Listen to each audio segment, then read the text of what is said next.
Hi everyone.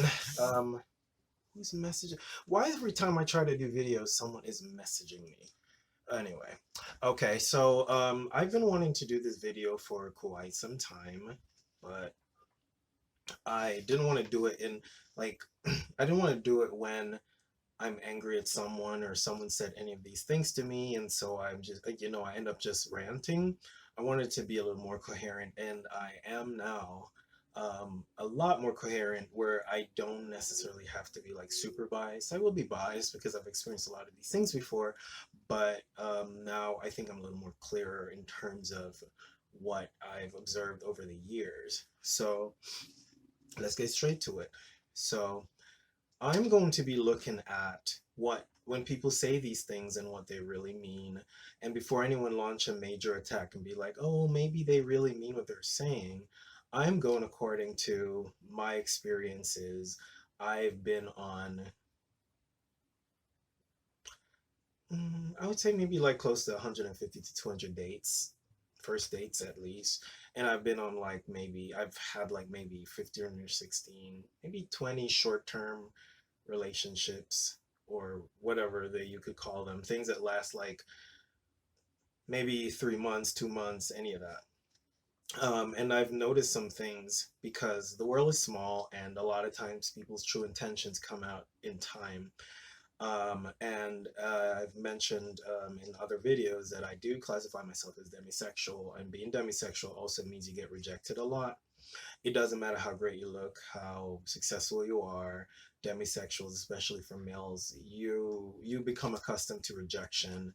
And a lot of times if you're more, I think personally, if you're a little more attractive or you have a lot more going, the only thing it does is make what would have been very quick and painless, it drags out because the other person is trying to contemplate whether or not they can deal with this.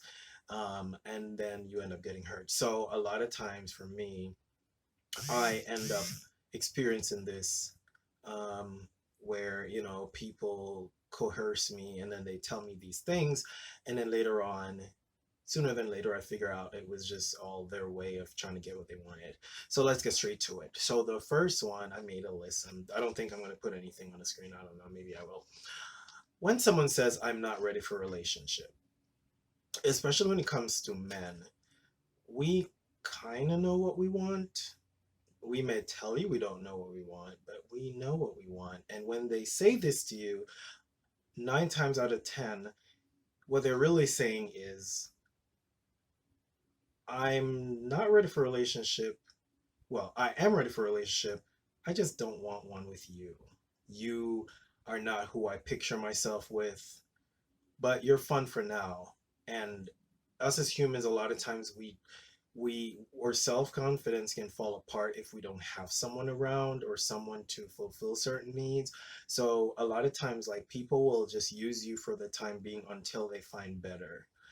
The next one is, I don't know what I want. Now, a lot of times if someone just came out of a relationship, they really don't know what they want, but it's they don't know what they want, but they want something other than you. That's kind of what it means, because I've known people that said they did, and it's not in my experience, but they say they don't know what they want, but you see them present on other sites like Tinder and Plenty of Fish, and you read their thing and it says, I'm looking for a relationship. So if you say you don't know what you want, but then you're putting out there on something else that you want a really, then you obviously know what you want. You just didn't want it with me. Um, I've gotten this a lot. I just want to be single. And this one is kind of funny because a lot of times when they do say this, um, what they're kind of saying is they don't want to commit to you and they want to continue to see other people. But at the same time, you may be someone with a lot of moral standards, and they know that if they say that to you outright, you're going to walk away. And so, what they do, they just say it so that they're telling the truth, but they're not really telling you the truth. They're not being 100% honest with you and telling you that they're sleeping with a bunch of other people and talking to other people. Um, until they find the one that they really want. Oh my god, my mustache keeps going in my nose. Um, okay, what's the next one? Oh, let's keep hanging out and see where it goes. Um, I can speak for myself and other people that I've spoken to. As human beings, when we find someone that we think is amazing, we are not going to tell them this, because what we don't want to hear is that we keep it casual and then one day they tell us that they found someone and now it's serious, so we're going to stop hanging out. So what we're going to do, if we really want this person, we're going to move pretty fast. So when you say to someone, oh, let's keep hanging out, you know exactly what you mean. You like the comfort, you like the company, but you're keeping your options open. So there's likely not going to be a where it's not going to go any it's not going to go anywhere. It's just a way, a dishonest way of keeping someone around when you know your intention is to find someone else. Um, this one annoys the crap out of me. I've been busy at work, so there's varying stages to this. So if someone texts you every day, but the texts are, they try to load everything in once, that's different, because some I've done it before where there was so much going on. I didn't want to start a conversation. I have to constantly be stopping and messaging. And so I will just give them a complete summary of my day, overload, they respond, I overload again, and then that's it for the day until later. But when it's like you haven't heard from them all day, you get a little measly little, just so letting you know, good night, I was tired at work. I worked hard today, I'm going to bed. We know that's bullshit, because when you're interested in something, it's almost like people that are addicted to gambling. They're very busy at work, but they're constantly checking online to see if their winning numbers have played. So we know that that's another lie. For me, I can, and I always draw to this example when I had two jobs. Okay, I had two jobs. I went to the gym every day. I did my meals, and I was dating someone that lived 50 miles away. I would text them when I go to the bathroom. I would text them when I get a 15-minute break. I would text them on my lunch break. I would text them right before I go in. And then I'll take another 15. I'll text or call them. And then I text them after work. I found time. And I can tell you, my interest with them was, if it was a scale from 1 to 10, it was a 6. But I still meant it because I was trying to get to know this person. So I know that is complete bullshit about this whole work thing. And yeah, I used to find time to hang out.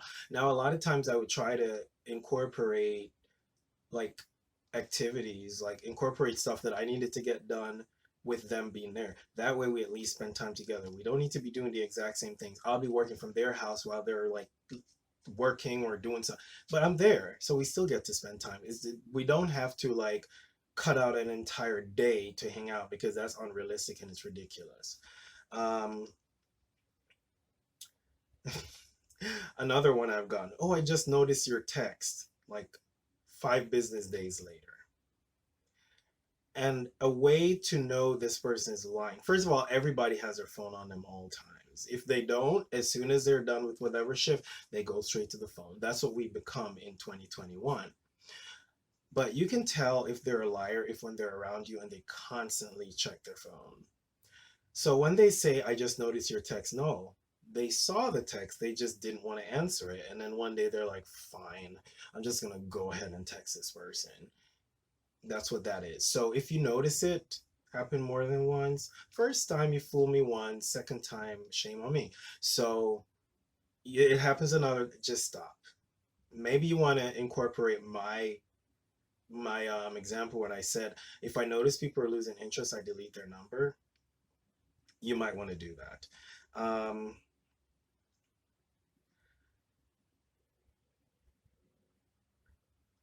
Okay, what's the other one? Oh, so the Hey Stranger. This is a funny one. So Hey Strangers tend to come in several forms. You might get the Hey Stranger if you post a thirst trap picture, or you post a picture you're looking real good. You'll get the Hey Stranger from the person that ghosted you. Or Hey Strangers, I always get the Hey Strangers around October, November, when it's getting cold and people don't want to be alone. Or you get the Hey Strangers when people just break up. What they're basically telling you is that now their self esteem has fallen and crashed because they're lonely. and they can remember that you are a very nice person and you fulfilled that need. When you hear this one, please walk away. Unless you're stupid and you just feel lonely and you think you have control, go ahead. But if you're someone that is just looking for something long term and wholesome, please do yourself a favor and walk away. The other one I have is let's hang out at your place. That goes without saying. You know they're trying to hook up. Please just do yourself a favor. If that's not what you're looking for, just please shut it down. You can shut it down by being like, no, I kind of want to go out tonight. And some of them will be like, okay, well, I think I'm just going to go to bed. Or I've had a situation where this person like fumed at me. It was like, you want to go to the clubs? It's all trash there. I just want to come out. Number blocked. Um, oh, this is another one. So you've been hanging out with someone for a while and you barely know anything about them, but you keep running your mouth constantly telling them everything about you. And you're like, oh, so where do you work? And they're like, oh, I'll tell you where I work when I get to know you more. So they're not proud about what they do. They just don't intend on having you around long, so they kind of don't want to share things with you. Sorry. No, that one can hurt as well, just like the first one I said about I'm not looking for a relationship. Those can hurt because, a lot of times they'll tell you these things or they'll say, I don't want a relationship with anyone. I'm not in the mind space. But then a month down the line, here they are with someone in a relationship and they sped into that one without caution. And you're like, I was here and I was amazing, but what happened? The moment they say that to you, before you even initiate anything, walk away because it's not, I can guarantee it's not going to end good for you because anybody that wants something is not going to tell that something that they don't know what they want. Um, oh, why can't we just have fun? I will tell people, especially if you're what's called an allosexual and you are okay with hooking up with someone and you don't get attached easily, then go ahead. But a lot of the people that follow me are demisexuals and we friends with benefits doesn't sit well with us. um so when someone says that, I'm going to be honest, someone said that to me after we hung out for 3 months, and I when they said that to me, I said to myself, you know what, I'm just going to have my last hurrah with this person. And after the next day I texted and was like, I need to be away from you. I need to be away. I need to be away because I know what this means and you're not being honest, blah blah. And I was right. They went ahead and found someone else and they apologized. And I was like, it's fine. I just won't be your friend because now I can't really trust you. Okay. Also, these are a little, they're not that important, but you'll get the picture. So when your messages go from good morning, beautiful, or good morning, handsome, to good morning, or GM, it's time to start packing the bags. Or the K, you send something long and they're like, K, pack your bags and go. Now, for me, the ultimate sin, and it refers to one of the first points I pointed out, the ultimate sin is when someone says, oh, I've been busy. I've literally cut friends off because they said that one statement. Because we all know no one is too busy to send you a text. No one is too busy to respond to a text message. Now, to plan a whole outing, that's a different story. But to respond to a text, to make a phone call, to receive a phone call, they're just busy all the time. Even workaholics that I've met, like my one ex, will tell you that sometimes talking to someone that you really like just helps you get through the busy and tiresome day. You want to hear from them. You want them to disturb and break up whatever you're doing so you don't get too dragged into it. They're so happy to hear from you. But when you really don't like someone, and I can talk for myself, when I really don't like someone, it's like 5 seconds of responding to a text seems like my entire day because I just really don't want to hear from them. Now, what people need to do is just be honest from day one about their intentions and stop making these vague statements because at the end of the day, it's selfish. And that is why I tell you, I don't have a lot of friends. because of this one statement. I've been busy. The moment someone says that to me, it's the ultimate sin, because I know you're lying, and I know now I get an understanding of what hierarchy, like in your hierarchy of importance, where I fall right at the bottom. And if that's how you feel, I can't knock your feeling. I won't blame you for your feeling. What I'm gonna do is I'm gonna change my reaction to it, and I'm gonna walk away, and I'm gonna cut you off. I'm not gonna expect my importance to change in the future. I'm just gonna cut you off. But anyway, if you had any of these statements told to you, I want you to tell me what happened to that person, and if any of the things played out, especially the ones related to I'm not ready for a relationship, I'm not looking for a relationship, I don't know what I want. But until then, I'm going to go eat again because I worked out today and I'm starving. See ya.